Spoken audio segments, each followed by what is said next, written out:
what a night for country music. The 2024 Country Music Association Awards had everything we love about this genre: electrifying performances, emotional tributes, and well-deserved wins.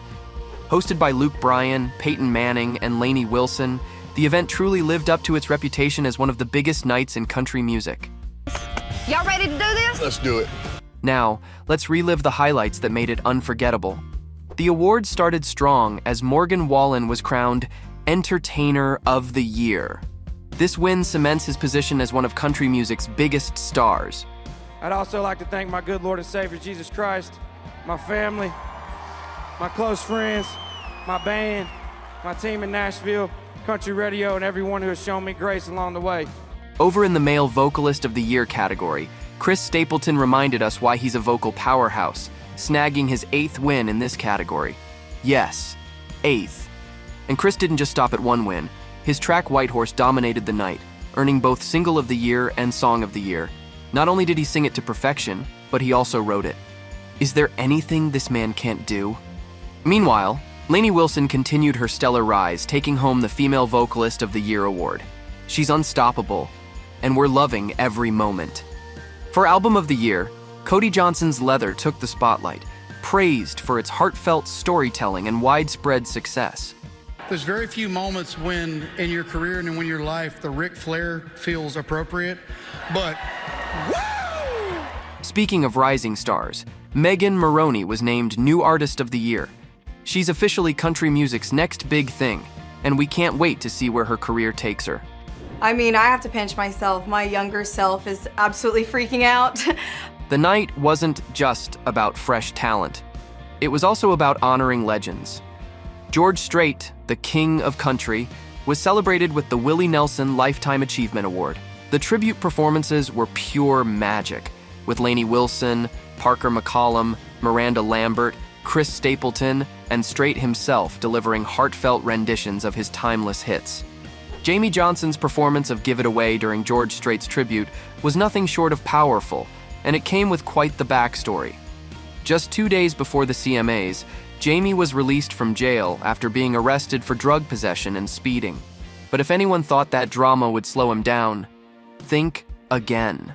Jamie took the Bridgestone Arena stage and absolutely delivered, earning praise from Rolling Stone for sounding invigorated and triumphant.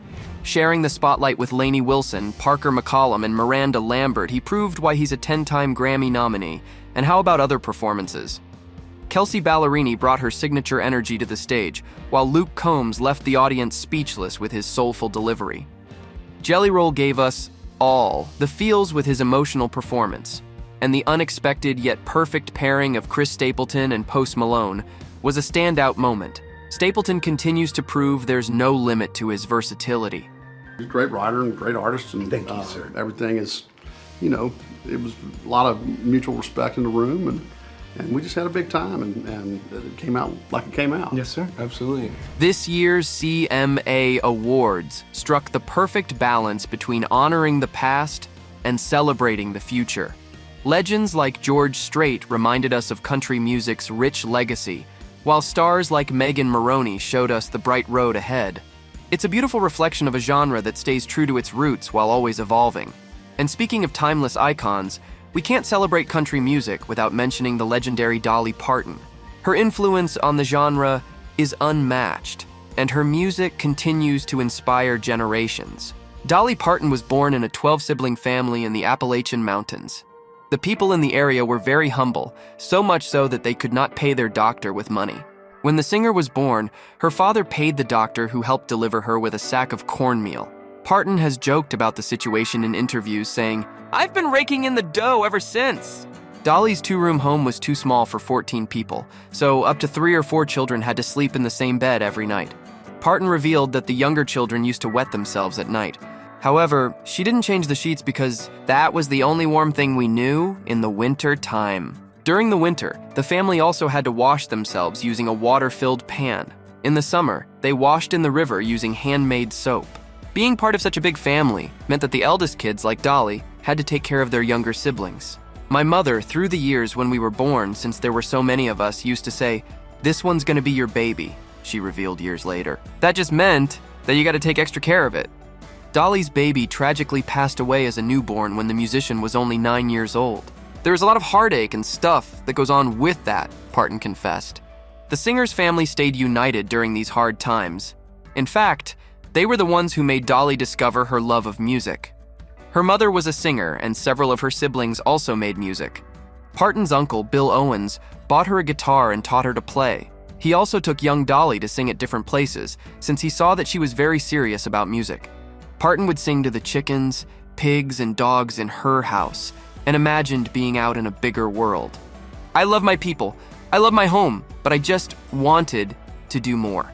At only 13, Dolly performed in the Grand Ole Opry, a weekly concert set in Nashville. This concert is a huge event in the country world, so Parton felt absolutely delighted. It was always my dream to be on the Opry, the musician said. She explained that she felt like she could make it anywhere after making it there. After graduating from high school, Dolly decided to go to Nashville to make a career in country music. During Parton's graduation, she and her classmates made little speeches talking about the future. When it was Dolly's turn, she got up and said, "I'm going to Nashville to be a star." Her mates laughed, which embarrassed the singer. Years later, she understood that was just a big dream for a little kid. "You can't dream at someone else's expense," Dolly told USA Today. "You've got to get out there. Make those dreams come true." The singer revealed that she wonders if, one day, a little kid might say, "I'm standing where Dolly stood." During this era of her career, Parton also found love. In 1964, she met her future husband, Carl Dean.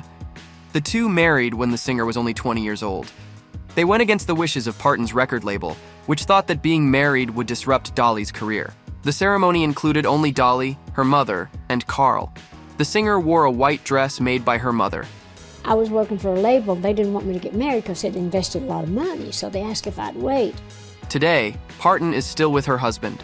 Not everyone is lucky enough to be with someone for 50 years, but I have been. He has been the love of my life and the life of my love. You're probably wondering why I'm dressed like this. Well, it's for my husband's birthday. As worried as Parton's record label was, the musician's career continued growing.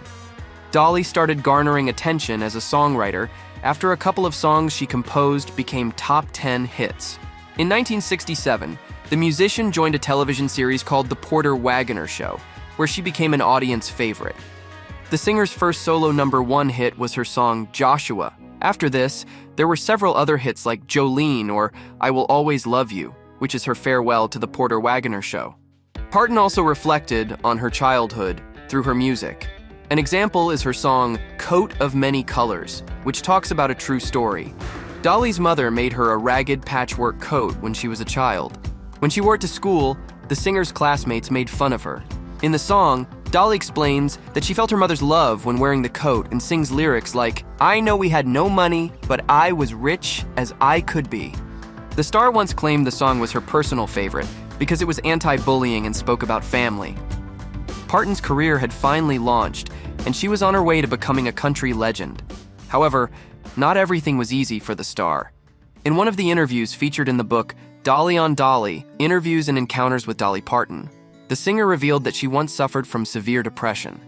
In 1982, Dolly canceled her tour due to abdominal pain and bleeding. 2 years later, she had a procedure which made her unable to have children. Parton had an open marriage and was also struggling due to a breakup with a person she was seeing at the time. This period was so dark that Parton even contemplated suicide. One day, Dolly picked up a small handgun she owned and looked at it for a long time. Suddenly, her dog came running up the stairs. At that moment, Dolly had a revelation. "I put the gun down, then I prayed," Parton said. She confessed that she thought her dog's intervention had been a message from God. Years later, the star opened up about not being able to have children, telling the Today Show, "I think it probably was God's plan for me not to have kids so everybody's kids could be mine, and they are now." In 1988, she started a foundation to help educate children in her home region. The foundation turned into the Imagination Library, a program that distributes free books to children in several countries until they begin their first year of school. Well, hello, I'm Dolly, the book lady from the Imagination Library. Dolly started the Imagination Library as a way to honor her father, who was never able to read or write. Parton's father helped her establish the foundation. He felt very proud for me to be doing that and to involve him in it, Dolly revealed. Parton also dedicated herself to reducing the high school dropout rate in her home county. Thanks to this program, the high school's dropout rate went from 35 to 6%. Dolly also created a scholarship which provided $15,000 to each recipient so that they can pursue a college education. After a fire devastated her hometown in 2016, Parton created the My People's Fund, which gave money to families affected by the fire for 6 months. Parton has also raised money for her hometown's hospital through a benefit concert. During the COVID-19 pandemic, the musician donated $1 million to help fund vaccine research. Vaccine, vaccine, vaccine, vaccine. Dolly has also stood up for LGBTQIA+ and women's rights throughout her life and career. I've struggled enough in my life to be appreciated and understood. I think everybody should be allowed to be who they are and to love who they love, she told Billboard magazine. Throughout her life, Parton has stayed true to her values and who she is without forgetting where she comes from. The whole magic about me is that I look artificial, but I'm totally real, Dolly told USA Today. People see me. I want them to know me. Dolly is an example for anyone who wants to use their struggles as inspiration to help others. Here at Rumour Juice, we hope to enjoy the singer's music and philanthropy for many more years.